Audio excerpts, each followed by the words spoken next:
ये महंगाई काबू में आएगी, या महंगाई में एक निरंतरता होती है, अर्थव्यवस्था बढ़ेगी तो थोड़ी महंगाई तो झेलनी ही पड़ेगी? नहीं, महंगाई इसलिए नहीं बढ़ेगी क्योंकि ये महंगाई दर में कोई निरंतरता होती है। ये सारा सरकार के हाथ में होता है कि कितना उसको वो काबू में ला सके। तो पहली बात तो मैं आपके दर्शकों को याद दिला दूं, जो आप कह चुके हैं, कि वो बात अपनी जगह है कि मई 22 में $120 था तेल का दाम और अब 80 आ गया है, मगर हमारी जेब में से तो 96 रुपए ही जा रहे हैं। और वो क्यों जा रहे हैं? वो इसलिए जा रहे हैं कि उसमें अधिकतर जो दाम में टैक्स और सेसेस हैं वो सरकार लगा रही है, केंद्र सरकार लगाई रही है। जो गैस, रसोई गैस की आपने 1103 रुपए की बात करी, उसमें टैक्सेस की वजह से है। तो पहली बात तो ये।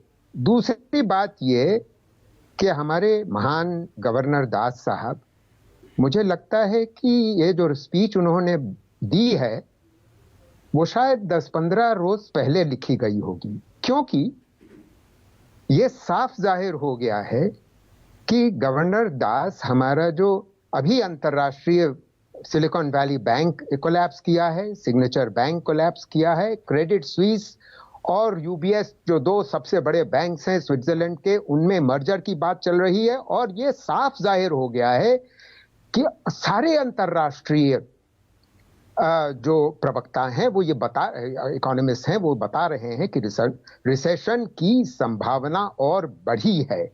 तो ऐसी स्थिति में गवर्नर दास की स्पीच, मुझे सिर्फ मुस्कुराहट मेरे चेहरे पे आ रही थी जब मैं पढ़ रहा था। तीसरी बात,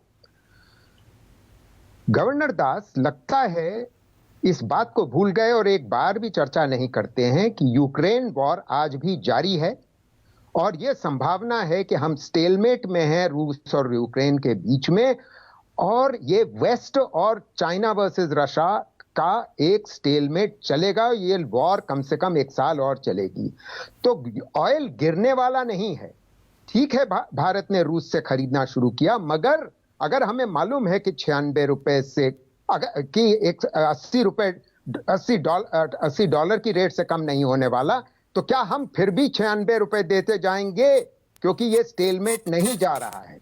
चौथी बात, गवर्नर ये भूल रहे हैं कि यूएस फेड जो है अभी भी अपनी रेट्स बढ़ा रहा है। यूएस में इन्फ्लेशन अभी भी ज्यादा है, इसलिए उसको रेट बढ़ाना जरूरी है, और वो उसकी वजह से वहां खपत में और डिमांड में कमी आएगी, वहां स्टैगफ्लेशन की संभावना है।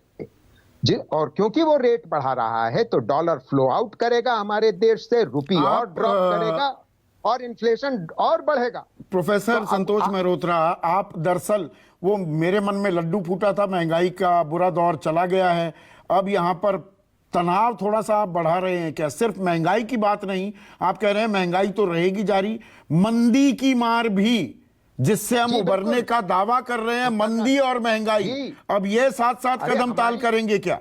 जी बिल्कुल सही आप कह रहे हैं, क्योंकि हमारी विकास दर 23-24 में 6% से कम होने वाली है, और वर्ल्ड बैंक और आईएमएफ सारे ये अनुमान लगा रहे हैं कि आगे चलते हुए रिसेशन आएगा। मतलब मंदी भी आएगी तो बेरोजगारी बनी रहेगी, आमदनी बढ़ेगी नहीं, महंगाई बनी रहेगी तो खर्च बढ़ा रहेगा, दबाव बना रहेगा। जी बिल्कुल।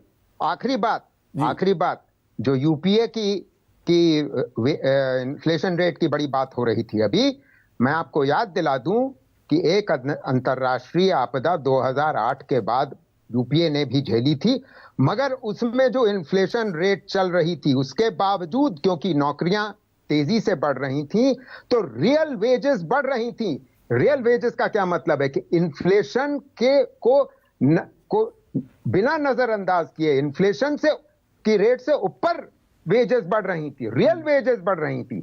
तो ठीक है, इन्फ्लेशन रेट अगर ज्यादा थी तो रियल वेजेस भी बढ़ रही थी यूपीए में। तो यहाँ पर एक लास्ट में कंक्लूडिंग कमेंट चाहूंगा, नरेंद्र तनेजा, महंगाई तो बनी ही रहेगी, प्रोफेसर संतोष मेहरोत्रा जो कह रहे हैं उनका निजी है ये विश्लेषण, कि अभी तो मंदी की मार भी जारी रहने वाली है और तेज होगी, तो ये हमारे लिए और चुनौतीपूर्ण वक्त सामने आने वाला है क्या? जेब पर और दबाव होगा आम आदमी की?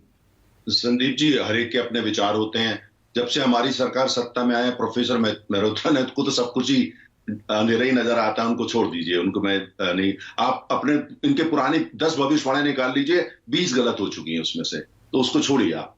अब मैं सबसे मुझे जहां हंसी आ रही थी जब हमारे कांग्रेस के प्रवक्ता महोदय ये कह रहे हैं विपक्ष की भूमिका, अरे विपक्ष की भूमिका आप नहीं निभा पा रहे हैं।